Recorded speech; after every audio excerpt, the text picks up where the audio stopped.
Humura sheri, humura ni ukuri. Nubwo ufite ibibazo byinshi, nubwo ufite ibigeragezo byinshi, nubwo ureba isi ikwikaragiyeho, ariko ndakubwira ngo humura. Umudamu witwa Hana muri Bibiliya, Hana ngo yamaze imyaka myinshi. Kuva yashakana na Elukana yari atarabyara.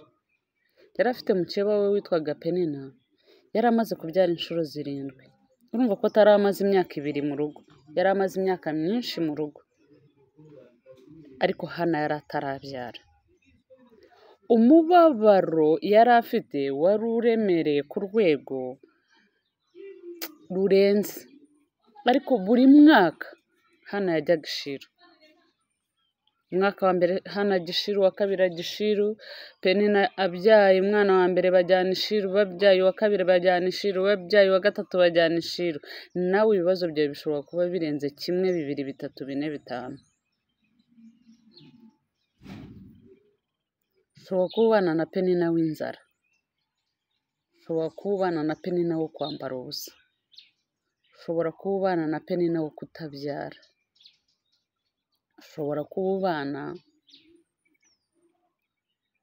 na Penina wo kubura akazi, ukaba umaze imyaka 5 warize, waragiye mu ishuri, nta kindi kibazo kindi ufite, warishyuye minerivare, wararangije kwiga, ufite diplome, ariko ukaba umaze imyaka 5, 7, 10, 15 utarabona akazi. Hana ngo igihe cyose yabanye na Penina, kandi Hana yari umuntu uzwi, yarazwi, quartier yose yari imuzi. Ubu abantu baratuzi sheri, abantu baratuzi baranaduhimbira. Kumenya ko batuzi, iyo avuze inkuru yawe ayivuga nk'umuntu mubana mu rugo. Iyo arimo kuvuga inkuru yawe ayivuga nk'umuntu waguhagarikiye. Abantu baratuzi rero, ndakubwira ngo humura.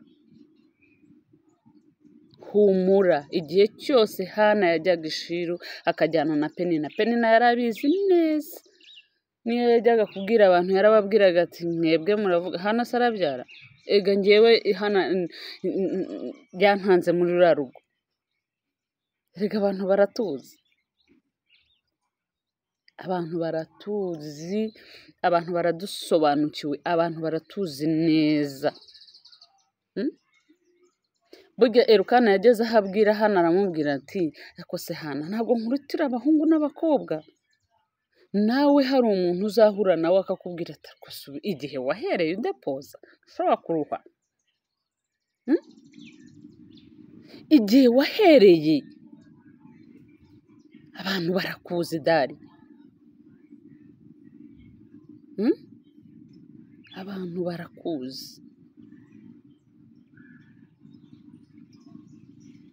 Inama yanjye, iyo Uwiteka ari mu ruhande rwacu, umubisha wacu ninde? Nubwo bimeze gutyo, igihe cyarageze Hana Shilo ahakura igisubizo. Wireka gusenga, wiva mu gusenga, igisubizo cyawe kiri Shilo. Imana yo mu ijuru iyo ifunga indi byara ikazifungura, izakumva igitondo kimwe, izakumva. Nubwo bimeze gutyo, nubwo isi uyireba ikagusiga, nubwo ubona bigoye, ariko Hana igisubizo cye cyavuye Shilo. Ndagusabye kugira ngo igisubizo cyawe nawe ugitegereze Shilo. Erega nubwo abantu batuzi, baratuzi rwose, bazi ko inda zacu zibyara zifunze. Yego, baratuzi, bazi yuko ibyo dukora baratuzi, baradusobanukiwe.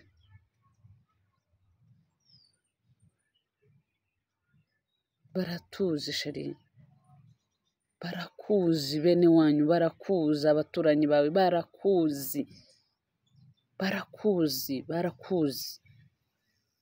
ariko ntabwo ari bo bafite igisubizo cyawe cya nyuma. N'ubundi igisubizo cyawe gitegerejwe Shilo.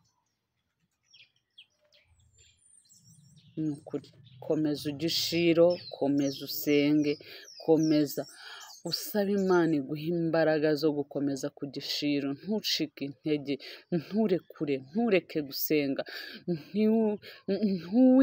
ntucike intege zikubwira ngo oya ibi bintu bireke, oya komeza urwane, komeza ukotane, komeza wishakemo imbaraga, bwira Imana ngo Mana igihe kirageze kugira ngo umpe imbaraga zo guca muri iki kintu. Nubwo bigoye ariko ntuzahagarike ku gishiro, nubwo biruhije ariko ntuzahagarike ku gishiro.